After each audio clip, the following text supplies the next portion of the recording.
Alors maintenant on va voir les anecdotes sur les deux sourds et le retour du quoi.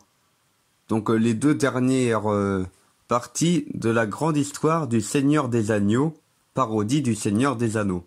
Donc tout d'abord les deux sourds, qui est une parodie des deux sourds. Donc le deuxième livre et aussi le deuxième film. Et en fait je me suis dit que bon ça pourrait être pas mal de faire commencer les deux parties suivantes, hein. Donc les deux sourds et le retour du quoi, avec un rappel de ce qui s'est passé précédemment. Étant donné que c'est un peu une petite série quoi, les trilogies. Et du coup là j'ai fait un peu pareil que dans les livres. C'est-à-dire que là il y a Brad là la parodie de je sais plus trop quel est son nom là, mais là c'est le personnage qui meurt avec plein de flèches là. Mais en fait là c'est le gars qui meurt avec plein de flèches dans le corps là. Je me suis dit que ça pourrait être marrant si ma parodie des orques, que si c'était les Args. Et en fait qui pourrait être nommé comme ça parce que c'est le bruit que font les gens quand ils meurent. Genre ce sont les Args. Enfin en un peu mal joué, mais je trouve ça marrant. Et là pour justifier le titre les deux sourds plutôt que les deux tours. En fait, je me suis dit que ça pourrait être marrant s'il y avait ma parodie d'Aragorn qui criait comme une femme dans les films d'horreur, ce qui rend sourd du coup Gillette et le Plémolas. Et du coup, nous, on passe du temps au début à dire quoi? Qu'est-ce qu'il dit? Genre là, comme pour ce dialogue là, par exemple, où là, on n'entend rien du tout de ce qu'ils disent. D'ailleurs, on entend juste un long bip. Là, avec à droite, là, c'est ma parodie de Théoden. Donc là, que j'ai appelé Théodore. Et puis là, j'ai même sorti excuse, genre, pour que les personnages ne soient plus sourds. Genre, ils se nettoient l'oreille et ça y est, ils entendent à nouveau. Et en fait, là, le truc de aidez-nous! Non! Si! Bon, d'accord. Mais en fait, là, c'est un gag, en fait, là, c'est un gag, un peu privé où en fait c'est ma mamie là quand elle avait fait une scène à mon papy là pour avoir du chocolat, mais quand il disait non et elle répondait si parce que mon papy perdait un peu patience. Et du coup là c'est ma parodie de Langue de serpent que j'ai appelé Fayot. En fait, je me suis dit que ça pourrait être marrant si, genre là, pour le faire fuir, que c'était genre en aboyant, parce que lui, il crache comme ça, il fait... J'ai trouvé ça marrant. Et puis là, là, c'est pour faire un peu un caméo vite fait, il me semble que c'est Éowyn, donc la fille de Théoden. Parce qu'en fait, elle a un rôle dans le Seigneur des Anneaux, alors je lui dis, allez hop, je lui donne un petit caméo vite fait, là. Avec ma parodie de Legolas ça qui étant donné que c'est un elfe alors du coup il est genre ouais mais nous sommes je suis la race supérieure des elfes, nous sommes tellement parfaits parce que c'est un peu en fin de compte la manière dont les elfes sont présentés dans les livres et dans les films, en mode un peu ils sont intouchables, ils sont parfaits. Alors là voici donc les Args où là je me suis dit que ça pourrait être marrant de m'habiller juste un peu comme les racailles, genre avec la capuche, avec un poignard, et je dis des trucs genre wesh wesh, j'ai trouvé ça marrant.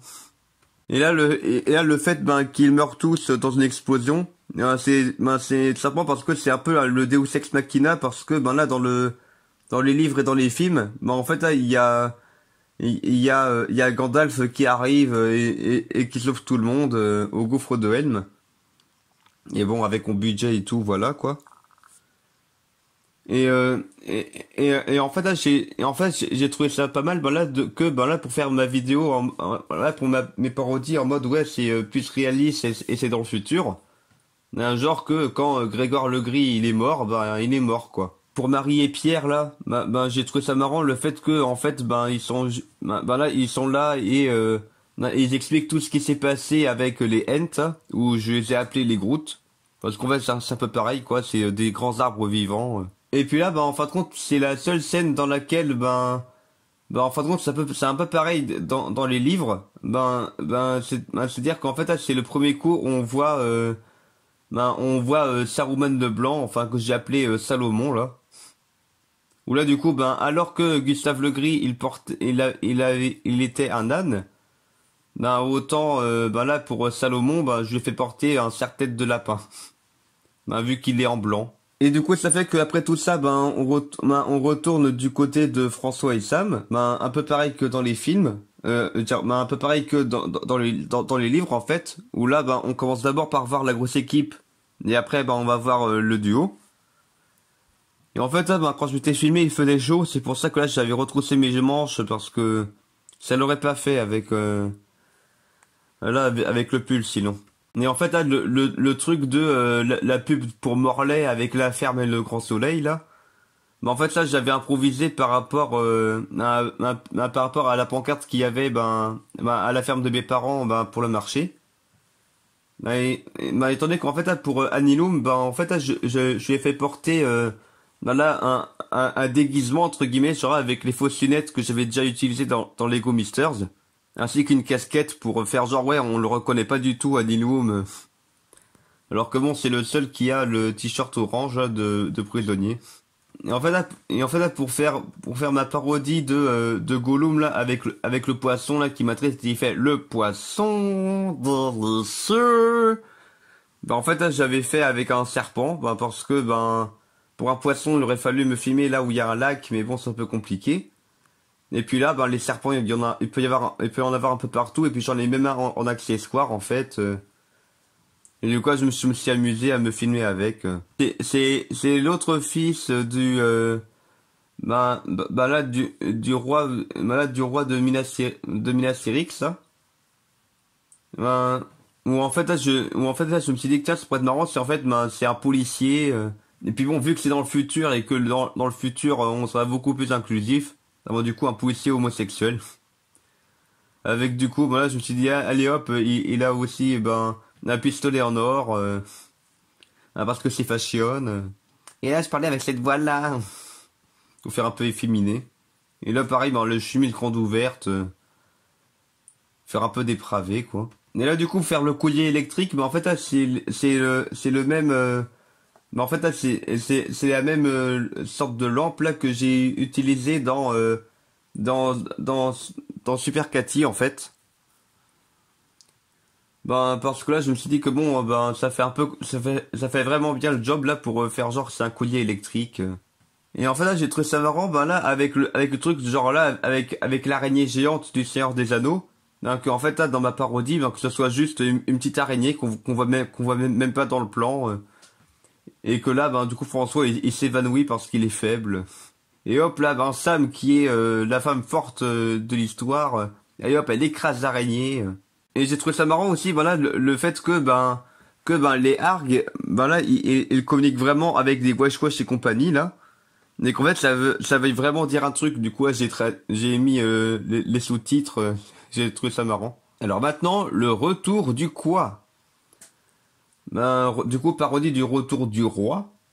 Bah en fait là, bah en fait je me suis dit que ça pourrait être pas mal si Minas Tirith enfin Minas Tirith dans les livres ben devienne Mine Astérix et qu'en fait que ça a été ben, Paris à une époque parce que vu que ça se passe dans le futur et du coup là ben l'image là, qu'on a là pour le château ben il me semble que c'est dans le 10e arrondissement de Paris quelque chose comme ça pour le maire là qui reçoit l'information du fait que ben son fils Brad est mort.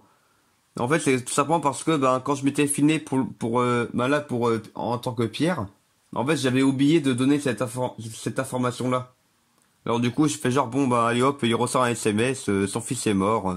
Et là hop, pareil, il va voir sa caméra de surveillance et hop, il va voir son autre fils Firmin qui se fait tuer par un argue hyper facilement. Genre là, il parle à la caméra et là, je trouve ça marrant aussi. Ben là, le gars là, ben plutôt que de dire allez hop, je vais me brûler. À la place, il fait un harakiri là avec une épée. Genre qu'est-ce qu'il fout là l'épée? Je trouve ça marrant. Et puis là, il y a aussi l'information du genre ouais, ben et qu'il y a même le roi Théodore qui est mort, qu'il y a Marie qui est morte. En fait là, c'est parce que ben dans les livres, il y a Théoden qui est mort. Et puis sinon, ben, il y a Pipin qui, non, et sinon, il y a Merry qui est, voilà, qui est mortellement blessé et qui est sauvé par Aragorn. Mais sauf que là, bon, ben là, je me suis dit, bon, ben, une fois morts, ils sont morts, quoi. Et là, ce bonhomme-là, là, qui parle en faisant des proutes, ben là, c'est le cul de Silver, pour faire ma parodie de la bouche de Sauron. Parce que je me suis dit que, bon, ben, la bouche de Sauron, ben, il parlait et tout. Et là, bon, dans ma version parodique, là, ben, plutôt que ce soit la bouche de Sauron, ce soit le cul de Silver. Alors du coup, ben, il fait prout-prout en parlant. Et ça veut vraiment dire un truc, et les autres personnages, ils le comprennent.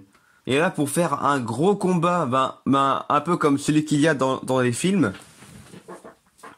ben là, je me suis dit que bon, ben là, ça risquait de faire genre, ben, il y a trois personnages contre une quinzaine. Alors du coup, je me suis dit, tiens, ça pourrait être vraiment pas mal. Voilà, d'aller chercher là dans les autres vidéos, qu'est-ce qu'il y a comme personnage sympa pour faire un combat. Alors du coup, je me suis dit, allez hop, Deadpool est de retour là avec ses portails de multivers là qui viennent de chez Marvel là. Et que j'ai réutilisé ben là pour toutes les vidéos avec Indiana Croft et Deadpool. Et là du coup on peut voir les différents personnages, genre là il y a Siri, donc là le fils de OK Google dans mes parodies de pirates. Si on voit Aguerix, parodie d'Astérix. Alors sinon on voit le Capitaine Haddock, Jack Sparrow, Harry Potter. Alors du coup, en fait, avec le pistolet en or, c'est Danaël dans les BD des légendaires, mais en version moderne. C'est-à-dire que plutôt qu'il ait une épée en or, bah, il a un pistolet en or. Et sinon, bah, j'ai aussi mis le Père Noël parce que je me suis dit, ouais, ben pourquoi pas, ça peut être marrant. Ainsi que ben Jean le Poussin et ma parodie de Picsou, là. Et alors là, pour ce point-là, bah en fait, au départ, je m'étais filmé en train de marcher dans l'escalier et tout. Et puis après, après, ben, j'ai fait un capture d'écran pour qu'on voit vraiment rien. Voilà, pour faire vraiment genre, ouais, le personnage est invisible. Et en fait, j'ai même fait un truc pas mal, ben là, c'est que, en fait, c'est un peu pour justifier comment ça se fait que Silver, donc ma parodie de Sauron, ben, n'arrive pas à savoir où est Sam. Ben, que c'est genre, ouais, c'est parce qu'elle utilise un VPN. Du coup, je trouve ça marrant de faire une petite référence aux placements de produits et tout. Et puis là, ma parodie de Frodon, là, du coup, c'est fait qu'en fait, là, c'est pareil que dans les livres, où en fait, il y a Sam qui va chercher Frodon, au sommet d'une tour, et puis là, et là, du coup, elle le sauve et tout. Et là, je me suis dit, tiens, ça pourrait être marrant si, en fait, elle va chercher François, et puis, il est complètement mort. Genre, il y a plus que les os. Et là, j'ai même improvisé en mode, allez hop, pourquoi pas même, avec le faux cœur d'Halloween, là. En mode, allez hop, massage cardiaque. Et aussi le fait qu'elle manque complètement de respect à son ami en disant, ah là, t'es tellement faible. Et là, du coup, pour ma parodie de Gollum, là, je me suis dit que tiens, Sam, la femme forte, là, elle pourrait très bien vouloir se débarrasser de tous ses problèmes, quoi. Là, avec Anilum, là, Kel'Thaz, étant donné que il a un collier électrique, alors que Gollum, là, c'est un homme faible, et puis là, il va être agressé par une femme forte. Et là, j'ai aussi fait une petite parodie à Star Wars parce que j'ai trouvé ça marrant, genre avec le fantôme de François qui lui dit de ne pas le tuer car il a toujours du bon en lui. Et puis bon, en fin de compte, elle s'en fout complètement. Car elle fait ce qu'elle veut, c'est une femme forte. Et là, je me suis dit, tiens, ça pourrait être marrant si, en fait, l'endroit où la totote de Silver a été créée, si c'était, en fait, Carrefour Market. Du coup, là, je l'ai fait vite fait, là, sur PowerPoint. Hein. Et quoi, la totote, je l'ai balancé dans le broyeur qui, bien sûr, était éteint. Et puis après, j'ai ajouté du bruit et tout. Et puis la fin, j'ai fait pareil que dans les livres et dans les films, en mode youpi, c'est une fin heureuse. Regardez, Alandor est devenu le roi. En plus, ça, je l'ai rasé en plus par rapport aux cheveux. Et là, il a même épousé, l'elfe, là, c'est Ariel. Et en fait, là, j'ai même fait, et en fait, là, ben, j'ai improvisé le fait qu'elle soit devenue humaine, hein, parce que, ben, j'arrivais pas à lui mettre les oreilles d'elfe. Bon, du coup, j'ai improvisé. Et puis là, sinon, ben là, il y a Legolas et Gimli, là, enfin, mes parodies, là, qui partent en forêt, hein, parce que c'est comme ça dans les livres. Et puis là, quand les personnages, ils sont de retour à la comté, ben, du coup, ben, là, le fait qu'ils retrouvent Fayot et Salomon, ben, à la comté là qui veulent faire un peu leur chef et qui s'entretuent en fin de compte. Je me suis inspiré du livre parce que dans les livres c'est comme ça que il meurt en fait. Enfin c'est-à-dire que là il y a Fayot qui tue qui tue qui tue Salomon et puis après il y a quelqu'un au pif voilà qui a tué Fayot. Étant donné que moi j'ai décidé de faire tuer Fayot, assommé par le livre du Seigneur des Anneaux. Parce que c'est un gros bouquin et je pense que si on le recevait dans la tête, on pourrait peut-être mourir nous aussi. Et voilà, c'est tout pour cette vidéo. Anecdote!